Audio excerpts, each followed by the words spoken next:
What's going on, everybody? It's your boy, Scott Proctor, and this is Straight from the Source. I'm here today with Olympic skeleton athlete Akwasi Frimpong. Akwasi, thanks for joining us today, my man. Thanks for having me here on the show, Scott. Appreciate it. Absolutely. Let's get right into it. I kind of want to start with your unique background because that's what it is. I read that, you were born in Ghana and lived there with your grandmother too. You were about 8. What do you remember kind of your youth in Ghana, and what was that like? I remember the fun times with my cousins. When I was born in 1986 in Ghana, my mother left when I was about 2 or 3 years old in 1989. So I stayed with my grandmother, Efia Menka. And my grandmother took care of me, my brother Kofi, and 8 other cousins. And we didn't have much. We did have each other. And I remember always like a really memorable moment was Christmas. And obviously in Ghana, it doesn't snow. And when it's Christmas, I don't even have a calendar, so I don't even know. But the only time I knew it was Christmas is because on Christmas Day, we had the luxury and the privilege to consume a full bottle of Coca-Cola or a full egg. That's when we knew it was Christmas, because we didn't have that much money. My grandma didn't have much money to be able to feed all of us as well every day. So on Christmas, we had that luxury, and that was really fun. And my grandmother didn't have much. We slept on concrete floors. As a kid, with about 10 of us shared blankets. Water would be dripping from my grandmother's ceiling. It was tough, but again, my grandmother was a strong woman, hardworking, and did everything that she could as much as possible for her grandkids. No doubt, definitely set the foundation for the strong man and athlete that you've become today. And obviously, I read that you moved to the Netherlands kind of at a young age, around 8. Read that you faced a myriad of challenges from that transition from Ghana to the Netherlands. What were some of those challenges, and how were you able to kind of rise above them? Life is a journey, and it goes all kind of different ways, different paths. We all have our own paths, how we go through life, and we've all been through a lot. I definitely don't think I'm so special. I think everybody has their own unique story of struggle and setbacks, and I had my own as well for a long time.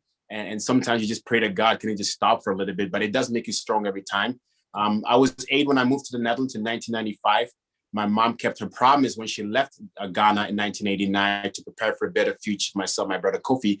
She said, as soon as I find a job and a place to live, I'll come back for you guys. And she met her promise. So in 1995, we traveled with her to the Netherlands. And in the Netherlands, that's where we thought life would be great. Everything would be perfect. Maybe this time during Christmas, we'll have more than just a full bottle of Coca-Cola or just a full egg. Maybe this time we'll have whatever they have on Christmas, potato, gravy, decorate Christmas tree, sharing, exchanging Christmas gifts with each other. But life wasn't that easy. And that's when I realized as a little child that life is never easy, that you have to work for everything that you have. So in the Netherlands, we were not really allowed to go to school for 13 years long. We were illegal immigrants, my brother and I. That was very tough. We're not able to go to school. I have a job to support my mother, who was working 2 or 3 jobs to pay lawyers to keep us with her own kids in the Netherlands. So we struggled quite a bit. And 13 years for a kid, that's long, because you seem like at school, when they know you're an illegal immigrant, it sounds like you're a criminal, and we just wanted to be with our mother. We just wanted to have an opportunity to go to school. So it wasn't easy, but I met great people and I met good people. And I also discovered sports, track and field to start with. And that became my coping mechanism. That was just a perfect segue into my next question. You just mentioned it. You got your athletic start in track and field. How did that kind of begin, and how did that kind of evolve into your, obviously bobsledding skeleton future? Absolutely. So when I was going to a junior high school in the Netherlands, we have what you call, I would say PE, but an athletic day, like track and field day for the whole school, where athletes get the opportunity to try different things in track and field. And I love running, I love sprinting. So I remember that we had a little relay team, against some other athletes or basically other students in our school. And I won that race, basically being the last guy to hold the baton. And as we were behind about 20, 30 meters, I closed the gap and won that race. So my track and field coach, who recruited me then, was standing out there. He always volunteers and help at the school. And he discovered me and recruited me to try track and field. So in 2001, I joined his club. I was 15 years old. And within a year and a half or so, at the age of 17, I became Dutch junior champion, the 200-meter sprint. And that's why the whole Olympic flame, the Olympic idea, the Olympic dream was lit in me. Gotcha. That's awesome stuff. I want to get your insight kind of on kind of the similarities or the shared traits between, track and field and skeleton and bobsled, and kind of why they're, why it seems like, that's kind of track and field is really a prerequisite in a lot of cases for a career in bobsledding and, skeleton. Absolutely. I think a lot of people have seen the 1993 Disney movie of Cool Runnings, where a lot of the athletes, I love that movie. Where a lot of the recruits, the athletes, came from a track and field background. It's very essential, the speed, the first 50 meters, to push that heavy bobsled, which is about 600 pounds or something. Wow. And a skeleton sled, only 75 pounds, but it's only one person pushing it. Right. So you have to be able to have the speed, the technique to be able to push the sled really fast over the first 50 meters before you hop on the sled or before you dive from the skeleton sled.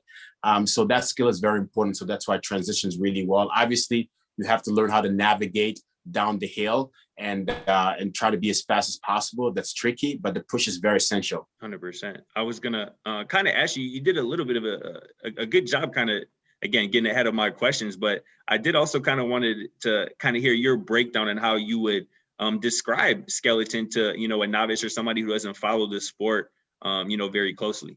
Skeleton is all kind of different way people describe it. We try to make it as scary as possible when we tell people, and it can be crazy, but it's not as crazy as people sometimes think. But basically, it's like diving on head first on your belly on a cookie sheet sled, which is pretty thin, and it's not that big. You don't have a lot of like a bobsled, the things covering you. You kind of exposed. And you're going head first, 80, 90 miles per hour. Just imagine you going on the freeway as fast as possible, head first, without, having things covering you. We do have helmets. We are about 7 to 10 inches or so with our chin from the ice, so very close to the ice. People kind of don't know what we feel, but basically we feel 5 and 6 Gs like an airplane. So it's basically like having 5 or 6 of your best friends sit on top of you. That's the pressure we feel when we are going head first for about a mile long. And obviously the guy who can push fast and who can make the less mistakes, can definitely make a difference in winning the race or having good results. What does the training for this look like? I would assume it would have kind of some similarities to how you would train, obviously, as a sprinter in track and field, but kind of take me through what the training, what your everyday, kind of process looks like in terms of that. First of all, Scott, I love this interview. So you definitely get in depth about the sport and then how we actually train, because most of the time people think like we are just like these crazy people going head first. They don't have athleticism. What are they really doing? But first of all, the whole summer, we don't spend any summer training on the sliding part. The summer is all about learn all our lifting weights, getting stronger, getting faster, track and field, speed workout, and things like that. So we focus a lot on the explosiveness of sprinting and of weightlifting to be able to be explosive with the first 50 meters. So yes, absolutely, we train like a track and field athlete. But there's also more athletes in the sport, not just track and field. You get people from all kind of background, football background, soccer background. We even have somebody from that I think is from a girl that I think it's from like ballet, you would think, what is that? But basically she does have kind of, I won't say the perfect body, but aerodynamic body, right? So it's kind of a great opportunity for a lot of people from different backgrounds of sport to get their hands on it and try it out. No doubt about it. And so in 2018, you became the first skeleton athlete from Ghana and the first Black male skeleton athlete to qualify for the Olympics. What was that experience like, and how do you kind of look back on that historical accomplishment? Yeah, I think that experience will never leave. It's a really cool experience to be able to go out there and represent your country, represent your continent. To be able to do something that you love, something that you can competitively do is very special. So for me, I'm always feel gratitude. I feel very blessed and grateful to have that opportunity to empower and impact people from my own country and continent to get out of their comfort zone and do something crazy and go after their wildest dream. So for me, it's very special. And the experience of the Olympic itself was very cool because everything that you see on TV, all the lights, the people, the music, the sound, like all that great atmosphere and basically the camaraderie, and it's very special. And it's hard to describe until you are exactly there. But believe me, it's a very special feeling. And I'm super grateful that I had the experience. No doubt about it. Getting to some Olympic Games is definitely on my bucket list. I won't be going there as an athlete like you, but hopefully I can take it in as a fan one day. Obviously you made even more history in 2020 when you became the first skeleton athlete from Africa to win a sanctioned elite skeleton race. How cool was that, to not only have your name attached to history for the second time, but now in a winning effort? To be able to have that history attached to my name of winning an elite skeleton race sanctioned by the United States Bobsled Scout Federation, February 2020 was very special because for me, it's about also being competitive, not just to show up and to be able to learn and get the experience and show that, I'm not anymore an African slider just going head first on a skeleton sled, but a competitive skeleton athlete from Ghana. And that's a little bit the ego part. But that's being an athlete. You want to perform, you want to do well.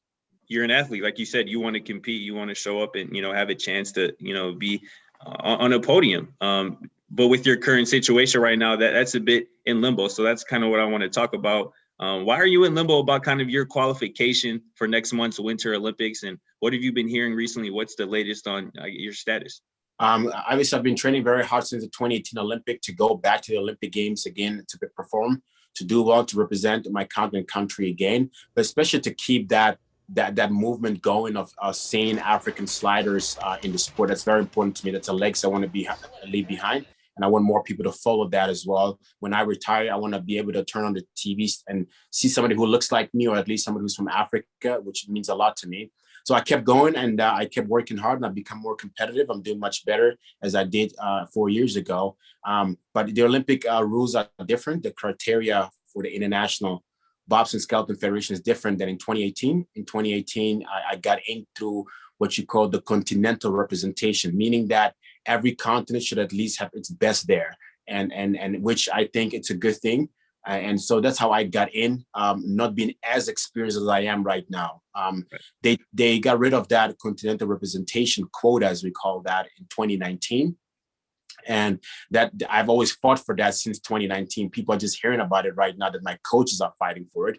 But since 2019, I already wrote a letter about the importance of keeping the qualification and setting rules that makes it harder to qualify, but not impossible for African athletes to qualify, because we are still 100 years behind European athletes and some of the developed athletes. There's no level playing field if you keep making it almost impossible.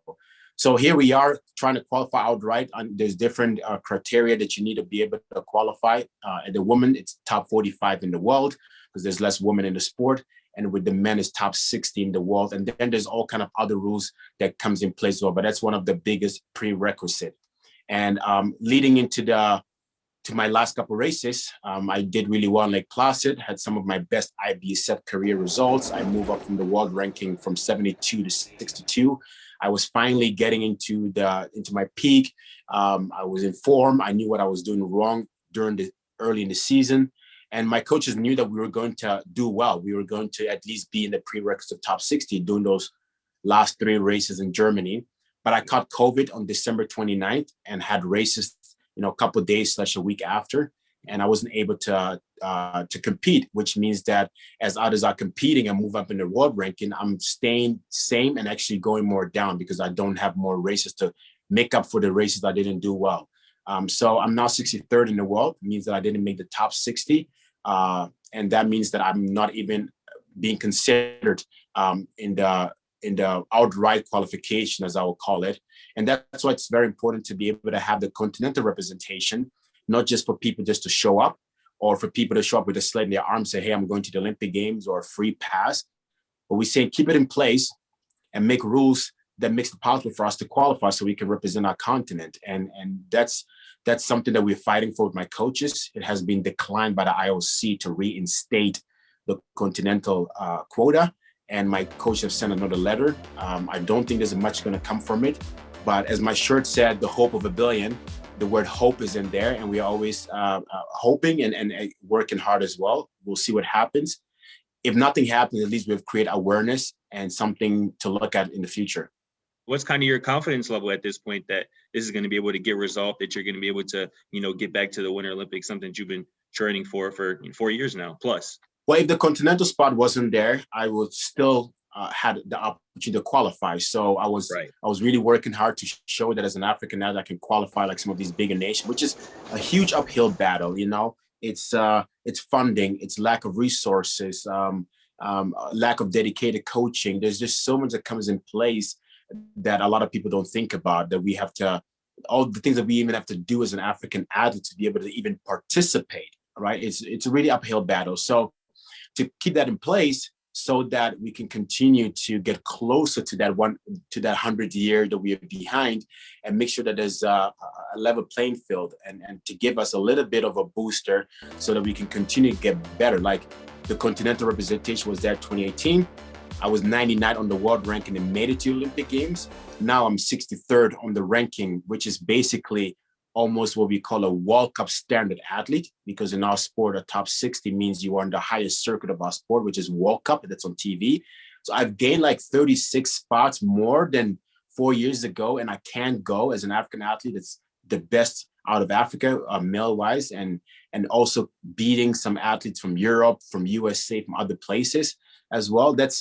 That doesn't sound right. So what's my confidence is going to be change? I don't know, but we have created awareness that hasn't been there yet, or at least spoken out loud with my message, with the message of Simi Adiebo from Nigeria, who's doing monobob, another sliding sport as well, who has done really well. She actually just won a race last week. And even with that, she's not qualified for the Olympic Games. So the question is like, what do we have to do to be able to get a little bit closer? We are here fighting for the greater good. To be able to, is the bigger picture is more than just me or Simi. It's about the next generation. It's about inclusiveness. It's about the Olympic chart. It's about the Olympic ring. It's about their motto of togetherness. And I think they need to hold their bargain. I think they need to practice what they preach. I 100% agree. That makes absolutely no sense that you can improve your standing dramatically like you have over the last 4 years, and be eligible 1 year and not eligible even after, getting better 4 years later. So I sincerely hope and pray that gets resolved in your favor. But probably last question I got for you, Akwasi, I've heard that you're pretty involved in charity work, that has been going on for years now, probably continue. Talk to me a little bit about that, kind of the imprint you've left on the charity, and maybe anything you've been doing kind of recently in that realm.